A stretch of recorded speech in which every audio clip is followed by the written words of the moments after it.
Hello everyone, I hope कि आप लोगों की नॉर्सेट की, आरआरबी की, SGPGI, D triple SB, KGMN, PGI की तैयारी बहुत अच्छे से चल रही होगी। तो इन सारे एग्जाम्स की तैयारी मैं इसी चैनल पे करवा रही हूँ बेटा। 2 क्लासेस फर्स्ट से मैंने स्टार्ट की हैं, तो ये पूरी सीरीज चलने वाली है। चैनल पे न्यू हो, चैनल को लाइक शेयर सब्सक्राइब ज़रूर कर लेना। और मैंने कल आपसे ये क्वेश्चन पूछा था, तो पहले हम ये डिस्कस करते हैं, देन फर्दर क्वेश्चंस पे चलेंगे। क्वेश्चन था, the most common site of postpartum haemorrhage is due to. तो जो पोस्टपार्टम हैमरेज होते हैं, मोस्ट कॉमन क्यों होते हैं ये? So the right option will be uterine atony. Uterus जो है वो प्रॉपरली कॉन्ट्रैक्ट नहीं कर पाता। यूट्रस कॉन्ट्रैक्शंस जो हैं वो प्रॉपरली हो नहीं पाती due to any reason, may be bladder full हो, मे बी यूट्रस जो है वो ज़्यादा स्टिमुलेट हो चुका हो। सो यूट्रस कॉन्ट्रैक्शन जब इम्प्रॉपर होती हैं, ठीक है, तो देन उसके बाद यूट्राइन एटोनी होती है। और मोस्टली इसी वजह से, इसीलिए हम जो फर्स्ट स्टेप भी यूज़ करते हैं ना, इज अ मसाज, की यूट्रस पे मसाज करते हैं, तो मे बी जो है वो यूट्रस कॉन्ट्रैक्ट करे, है ना। तो यहाँ पे राइट ऑप्शन क्या रहेगा हमारे पास? Uterine atony. जिसने भी ये राइट लिखा है, very good, keep going on, ठीक है। नेक्स्ट क्वेश्चन है, which arterial blood gas change is seen in first in respiratory acidosis. अगर किसी पेशेंट को एबीजी एनालिसिस जब आप करते हो, तो उसमें हमें क्या देखने को मिलता है? Respiratory acidosis. तो सबसे पहले हमें कौन सा चेंज देखने को मिलेगा? तो रेस्पिरेटरी एसिडोसिस में decrease PaCO2, increase Ca2 PaCO2, increase HCO3, या फिर डिक्रीज pH ओनली। तो रेस्पिरेटरी एसिडोसिस में क्या होगा? pH जो है वो क्या होगी? कम होगी। और partial pressure of carbon dioxide क्या होता है? ज़्यादा होता है। तो डिक्रीज नहीं होता है, ठीक है। ना ही बाइकार्बोनेट आयंस तो होते ही मेटाबॉलिक में देखते हैं। pH डिक्रीज होती है, ओनली नहीं होती है, इसके साथ सबसे पहले जो pH डिक्रीज तब होती है जब partial pressure of carbon dioxide बढ़ता है। एसिडोसिस होना तब शुरू होता है, सबसे पहले, ये भी होता है बेटू, पर सबसे पहले क्या होता है? पार्शियल कार्बन डाइऑक्साइड इंक्रीज होती है, और जैसे ही कार्बन डाइऑक्साइड इंक्रीज होती है, सेकंड पीएच उसी टाइम ही क्या हो जाती है? डिक्रीज हो जाती है। तो फर्स्ट जो है that is B option. Next है, the safest position for client receiving tube feeding is. तो सेफेस्ट पोजीशन क्या रहेगी अगर क्लाइंट को आप ट्यूब फीडिंग दे रहे हो? Supine, left lateral, semi Fowler's, Trendelenburg. So the right option will be semi Fowler's position, ठीक है। Right option, semi Fowler's position में प्रॉपरली जो है, एक तो ग्रेविटेशनल फोर्स होता है, खाना अच्छे से स्टमक में जाता है, और प्रॉपर फीडिंग होती है, ठीक है। नेक्स्ट है, the most common electrolyte imbalance in CKD। तो अभी ही हमने थ्योरी क्लास में यूरिनरी सिस्टम खत्म किया, उसमें पढ़ाया है क्रॉनिक रीनल फेलियर में कॉमन इलेक्ट्रोलाइट इम्बैलेंस क्या है? Hyponatremia, hypokalemia, hyperkalemia, hypercalcemia. So it is a hyperkalemia, because kidney अच्छे से एक्सक्रीट नहीं करती है पोटाशियम को बाहर, और पोटाशियम लेवल्स अंदर बढ़ जाते हैं। नेक्स्ट है, in children the most frequent cause of airborne obstruction is. तो बच्चों में मोस्ट फ्रीक्वेंट कॉज क्या है एयर वे ऑब्स्ट्रक्शन का? सॉरी, एयरबॉर्न कह रही हूँ। एयरवे मोस्ट कॉमनली क्यों ऑब्स्ट्रक्ट होता है इन चिल्ड्रंस?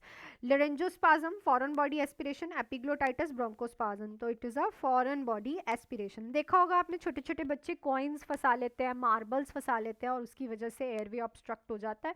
तो राइट ऑप्शन हमारे पास क्या रहेगा? Option number B. नेक्स्ट है, which sign is most specific for DVT. Deep vein thrombosis का मोस्ट स्पेसिफिक का मतलब होता है कॉमन और देखने में मिलता है। Oedema, pain, warmth and calf tenderness. देखो, पेन, वार्मथ एंड एडिमा तो हमें कभी कभी इन्फेक्शन में भी देखने को मिलता है, पर जो ये काफ टेंडरनेस हो रही है ये स्पेसिफिक है, ये स्पेसिफिक है, ठीक है ना। वार्मथनेस, पेन, फीवर, ये सारी चीजें तो हमें चोट लगती है तो भी देखने को मिलता है, पर स्पेसिफिकली काफ पे टेंडरनेस हो रही है, that is a most specific sign of DVT, जिसको आप बोलते हो deep vein thrombosis. Next question पे चलते हैं, उससे पहले आज लास्ट डे है हमारे बैचेस की ऑफर्स का बेटा, लास्ट डे है, न्यू ईयर पे ऑफर्स चले थे। तो अगर आप लोग भी ज्वाइन करना चाहते हैं, नंबर आप लोगों के पास है। अगर आपको थ्योरी बैच प्लस MCQs चाहिए तो 4 मंथ्स का बैच है हमारे पास, फीस रहेगी 2299, और 6 मंथ्स के बैच की फीस रहेगी 3299। जिसमें आपको theory, MCQs, test series, doubt classes and non nursing classes मिलने वाली हैं। और अगर आपको ओनली एमसीक्यू बैच चाहिए टेस्ट सीरीज के साथ तो वो भी अवेलेबल है 2 मंथ्स का, जिसमें हम टिप एंड ट्रिक्स के साथ एमसीक्यूज कैसे अटेम्प्ट करने हैं, टेस्ट होंगे आपके, क्लासेस लाइव एंड रिकॉर्डेड है। आइडेंटिफिकेशन ऑप्शन को कैसे, जैसे 2 ऑप्शंस में आप कंफ्यूज हो, कैसे बताएं कि एक ऑप्शन ही सही है, तो वो भी बैच आप ज्वाइन कर सकते हो। लास्ट डे है, इन दोनों बैचेस पे ऑफर्स लगे हुए हैं, जल्दी से एनरोल कर लो बेटा अगर आपको ज्वाइन करना है। नेक्स्ट क्वेश्चन पे चलते हैं हम लोग। A patient with Addison's disease is most likely to develop. तो एडिसन्स डिसीज वाले पेशेंट को मोस्ट लाइकली क्या होता है, hypernatremia, hypertension, hyperkalemia, hyperglycemia. So it is a hyperkalemia. Addison's disease में क्या होता है कि जो आपकी cortisol levels most commonly aldosterone levels क्या हो जाते हैं, कम हो जाते हैं। जब ये कम होते हैं ऑटोमेटिकली पोटाशियम लेवल्स इंक्रीज हो जाते हैं, बिकॉज सोडियम लेवल्स जो हैं वो इसमें, और सोडियम लेवल्स डिक्रीज होते हैं ना, क्योंकि एल्डोस्टेरॉन काम नहीं करेगा। क्या काम है एल्डोस्टेरॉन का, सोडियम की ऑब्जॉर्प्शन कराना। अब सोडियम ऑब्जॉर्ब नहीं होगा तो ऑब्वियसली सोडियम लेवल्स कम होंगे, उसके ऑपोजिटली पोटाशियम लेवल्स बढ़ जाएंगे। नेक्स्ट है the recommend site of BCG vaccine. BCG vaccine की रिकमेंडेड साइट कौन सी है, right gluteal muscle, left deltoid region, right thigh या फिर left forearm. So it's a left deltoid region में लगता है, ठीक है। बीसीजी का वैक्सीन एट बर्थ लगता है for the prevention of tuberculosis.